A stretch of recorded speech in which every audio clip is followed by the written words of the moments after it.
Hello friends, I welcome you all to my YouTube channel Trinity English Joseph. And today we are going to deal about CBSE class 10 from the textbook First Flight, and we are going to deal about prose lesson 1, that is a letter to God written by G.L. Fuentes. And in our life, have you ever thought of writing a letter to God? And if we write a letter to God, what might be the response? Do we ever get back the reply? Do our letters really reach God? Maybe. We do not know. But this story, whatever we are just going to deal today, proves that faith can move mountains, and if you have faith, we can get anything. But what should we put our faith in? Where should we place our faith? That is what is a question. This is the question this story delicately poses and tries to answer in the process of the story. And this particular story is set in a Latin American country, and it revolves around the idea of having an unquestionable belief in something. Now let us look into the story and learn what the story wanted to convey to us. Friends, now let us look at English Language and Literature, Class 10, Prose, First Flight, Chapter 1, A Letter to God, a story written by G.L. Fuentes. And now let us look at how the story proceeds. And it was written by Gregorio Lopez Fuentes, born on November 17, 1897 to December 10th, 1966, was a Mexican novelist, poet, and journalist. He was one of the leading chroniclers of the Mexican Revolution. In his youth, he spent much time in his father's general store, where he met many farmers and laborers of the region, whose lives he would later describe with a deep insight.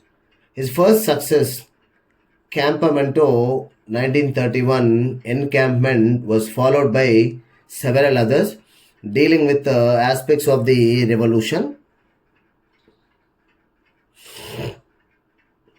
and including Tierra 1932, that is Earth, a novel about the Mexican revolutionary Emiliano Zapata, My General, and a work on the lives of generals after the revolution, and El Indio, the Indian, his most celebrated work, a fictional study of the life of Mexico's indigenous people, are all the different things and the information about G.L. Fuentes. And now, friends, if you just come to A Letter to God, what are the characters that we have? Here we have two types of character, friends. One is major characters and the other one is minor characters. And here, if you just come to major characters, here we have a Lencho, a farmer, and the postmaster. These are the main major characters which are very frequently mentioned. And the minor characters like Lencho's wife, postman, Lencho's kids, employees at the post office. So all these are the hidden characters which are not exactly projected on the screen.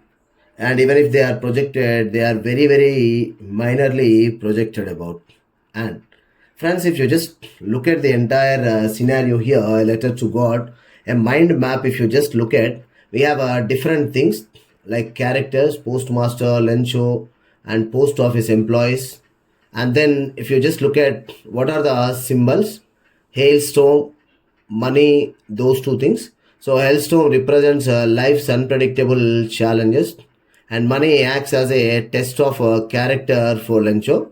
And here the third one, the letter, symbol of faith and hope. And then setting, if you see, it was the rural area, Lencho's house, and the local post office. Those two are the two settings or the location that we can see.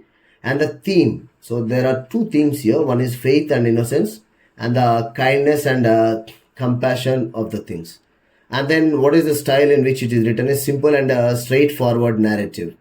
And then if you just look at the moral, unwavering faith in the face of adversity, and if you see human compassion in responding to others' needs. So here, this is what we would be completely looking at. And if you just look at the plot summary, Lencho writes a letter to God asking for 100 pesos. Okay, Lencho's crops are destroyed by a hailstorm. Lencho receives only 70 pesos, blames the post office employees for the shortfall. Postmaster, moved by Lencho's faith, collects money as a reply. So these are all the different things in the plot's summary, friends. Now, if you just look at and friends, if you just look at these are the different things that we have to remember in the lesson. And basically, if you just come to the lesson, Lencho's crop was destroyed by heavy rain, so he turned to God for help. He wrote to God a letter asking him to send him money. He received a letter from God along with some money. Who actually sent the money? Did really God send? Or is some other one who sent it? What did Lencho do then? Or rather, did he really receive the money which he asked fully or partially he received? What kind of things went on in the story we would just look at? Let us read the story in full. This story was about an innocent who strongly have faith in God and wrote a letter to God himself. The letter, the house, the only one in the entire valley, sat on the crest of a low hill.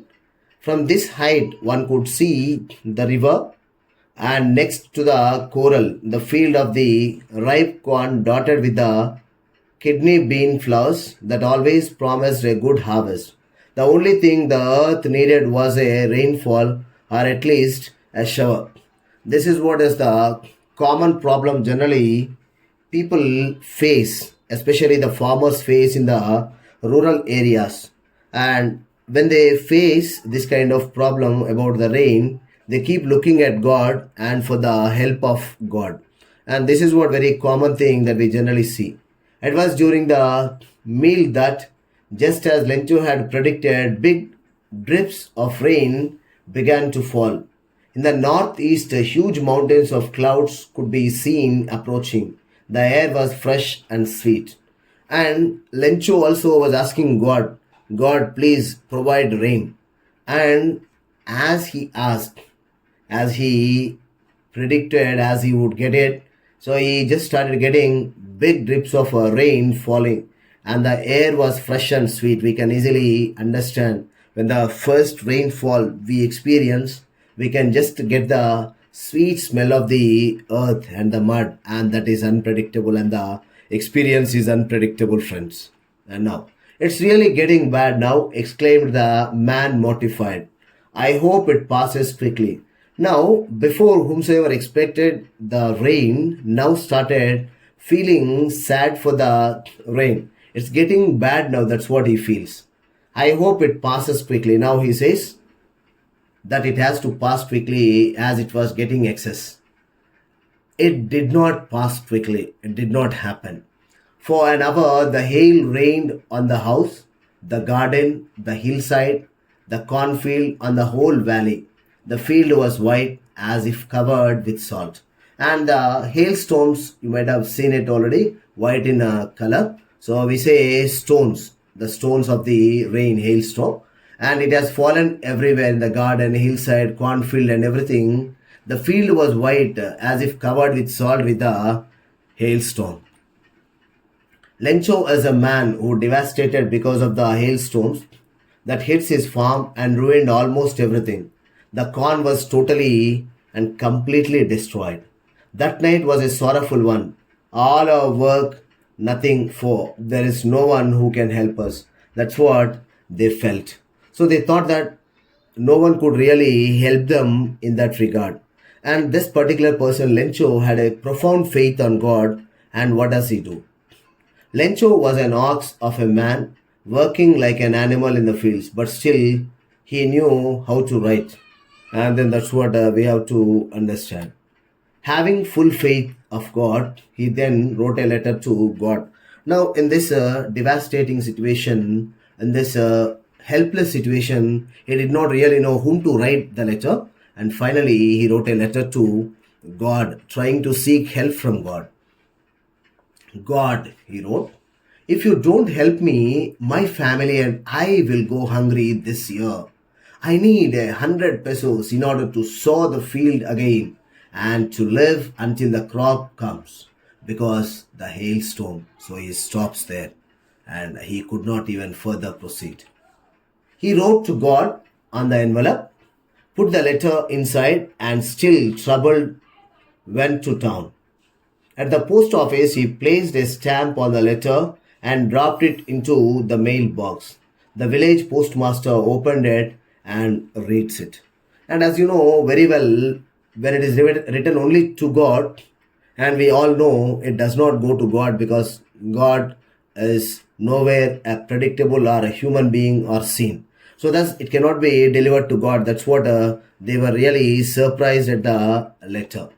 The postmaster came up with an idea, and finally, by looking at the innocence and profound faith on God of Lencho, the postmaster felt pity on Lencho. So he came up with an idea. So he finally decided to answer the letter. But when he opened it, it was evident that to answer it, he needed something more than goodwill, ink, and paper. So he wanted to answer to this particular person Lencho. So postmaster wanted to answer it. But when he opened, so he could find something more he required. Not only simply pen and paper, ink and everything, not only goodwill. The postmaster then decided to help him and gathered everyone's money as an act of charity. Now, when he understood that he not only has to write a letter, he also has to send 100 pesos money to him in return. So, he finally, as an act of charity, he gathered money from every one of the post office employees and then he just wanted to do an act of charity. It was impossible for him to gather together the 100 pesos requested by Lencho, as those 100 pesos was a very huge amount in those days. So he was able to send the farmer only a little more than half. He put the bills in an envelope, addressed it to Lencho, and with them a letter containing only a signature, God. So now here, after gathering money, only 70 pesos, little more than half, where he could not get really gather 100 pesos. So he just posted the money in it, and finally he wrote a letter addressing only with the signature, God. The following Sunday, Lencho came a bit earlier than usual to ask if there was a letter for him. It was the postman himself who handed the letter to him. Then he immediately came the following Sunday asking for the letter, and then finally he could get the letter. Lencho showed not the slightest surprise on seeing the bills. Such was his confidence. And Lencho was not at all surprised by looking at the letter because with profound faith on God that God would definitely answer, so he wrote a letter and thus he was not really surprised to look at that particular aspect. But he became angry when he counted the money. Of course, though he was not really problematic, but when he just looked at this particular money, he was really surprised and angry because God could not have made a mistake of counting and then sending the money, nor could he have denied Lencho what he had requested. So, in this way, he was very sure that he would definitely not make a mistake. God never would make a mistake. Immediately, Lencho went up to the window to ask for paper and ink. He was furious and immediately replied the letter. So when he was very angry, so he immediately went and asked for a paper and ink. So he started writing the letter. The letter fell into the mailbox. The postmaster went to open it. And it said, God, of the money that I asked for, only 70 pesos reached me. And then this is what he says to God. God, I just wanted you to send me 100 pesos and you sent me only 70 pesos. Send me the rest, the remaining 30 pesos, please send me, since I need it very much. And I just gave you entire explanation for what I just wanted. So he wrote everything. One is he just wanted for the crop that he failed and for the following crop, whatever he is supposed to cultivate. So he gave detailed explanation when he wrote a letter to God. But don't send it to me through the mail. So finally he says, please do not send it through mail because the post office employees are the bunch of crooks. That is what finally he wrote Lencho. So here, this is what he finally understands, that the post office people have taken the 30 pesos and they did not give him, and he could not really understand the underlying meaning of what is the charity act of charity that those people have done. And then coming to, this is the end of the story. Coming to the theme of the story, there is not one but two themes in this story. First one is faith can move mountains. When we have a firm belief on God, He comes to help us in myriad ways, in a different ways. Lencho has immense and honest faith in God. His faith emboldens him to write a letter to God asking for 100 pesos. His honest and innocent faith in what compels the postmaster to help Lencho. So this is what the faith can be definitely answered. And then sometimes good deeds sometimes go unnoticed. This is also we have to understand, friends. The postmaster helped Lencho out of his own goodwill and compassionate nature. But Lencho, having an unquestioning faith in God, felt it was God who had sent money and the post office employees had stolen it. The goodness of the postmaster wasn't recognized. Our good intentions and actions aren't always rewarded. Sometimes they go unnoticed too. This also we have to understand. And the next one, what are the conflicts in the story? One is there are two conflicts here between man and nature. So the nature has taken, was furious in making the people suffer for it. And then the conflict between man and nature is shown in the form of hailstorm, which completely destroys Lencho's crops. Lencho has expected some rain for a good harvest. Instead, the weather turned violent and it started raining hailstones. This conflict clearly points that man depends on nature for his life and livelihood, but nature doesn't always act according to man's wishes. And next here, between humans, the postmaster and Lencho.